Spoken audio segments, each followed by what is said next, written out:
অনেক আশা ভরসা করে আপনাকে ক্ষমতায় বসানো হয়েছে, ক্ষমতায় না বলা যায় যে একটা অস্থির অবস্থার মধ্যে দেশকে উদ্ধার করার জন্য, দেশকে একটু সাজিয়ে গুছিয়ে যে নষ্ট যে অবস্থার মধ্যে রয়েছিল বিনির্মাণ করার জন্য বাংলাদেশে আপনাকে উম, এই জায়গা দেওয়া হয়েছিল, যে একটি আশা আছে এ একটি ব্যক্তি।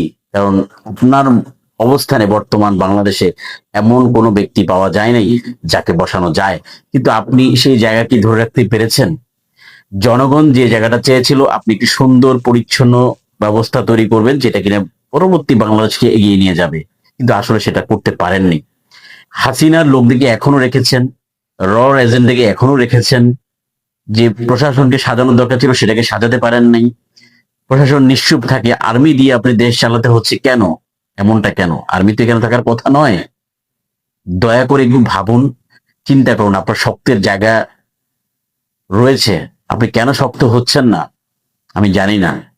কোনো একটি দল বা গোষ্ঠীকে স্পেশাল সুযোগ দিয়ে কোনো একটি দলকে দমিয়ে রাখার মাধ্যমে এই দেশে রাজনীতি করা যাবে না। সেটা শেখ হাসিনাকে দমানোর মাধ্যমে জাতি দেখে গেছে, বুঝে গেছে।